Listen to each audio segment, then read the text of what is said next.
Hello mga ka-EDSI! Bago po ang lahat ay nais ko munang batiin natin ang ating dalaga ng maligayang pagtatapos.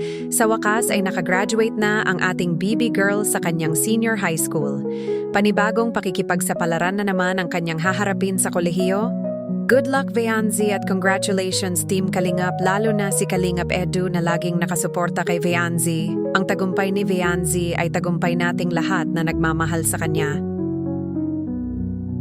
Ito ngang nakaraang araw ay halos walang vlog sa ating BB girl, which is good naman para sa privacy ni Veanzi. Kahit walang vlog ay umaapaw pa rin ang blessings na dumadating sa kanya. Sobrang namiss nga ng lahat si Veanzi, lalo na ang kanyang mga supporters. Sa nakaraang live selling nga ng Team EDSI ay kumita sila ng 40,000 pesos. Ang laking tulong talaga ng Velvet Box at ni Kalinga Prab sa pamilya ni Veanzi.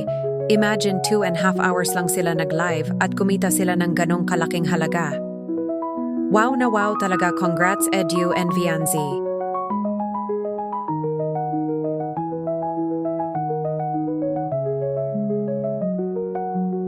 Kaya kahit hindi po natin makitang madalas ang EDSI sa mga vlog, ay marami pong blessing si Veanzi. Marami po ang nagmamahal sa tambalang EDSI, kaya sana po tayong mga supporters ay patuloy natin silang suportahan. Lagi nga po nating sinasabi na hanggat may EDSI ay nandito lang tayo na laging nakasuporta sa kanila. Maraming salamat po sa patuloy na pagmamahal sa ating EDSI. Dahil sa tambalang EDSI, hindi lamang po si Edu and Veanzi ang natutulungan, kundi marami pa pong iba ang kanilang nabibiyayaan sa pamamagitan ng kanilang tambalan. Kudos sa Team EDSI, nandito lang kami nakasuporta hanggang dulo.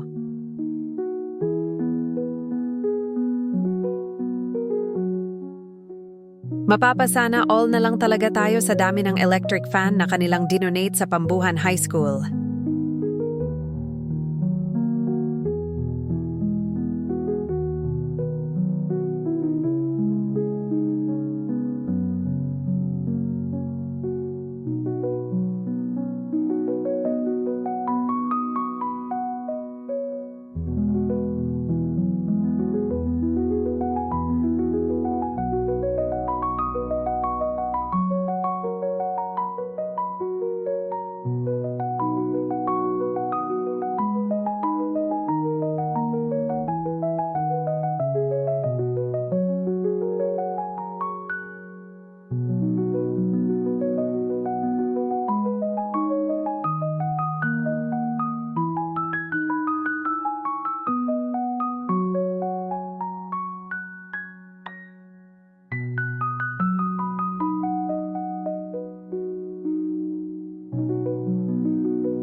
Marami ang bumilib sa tambalang EDSI dahil bago umalis si Veanzi sa kanyang paaralan, ay nag-donate ang Team EDSI ng 24 pieces na electric fan.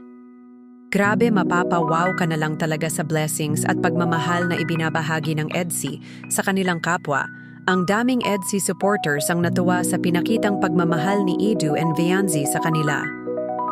Sana raw ay marami pang blessings ang dumating para mas marami pa silang matulungan sa pamamagitan ng kanilang tambalan.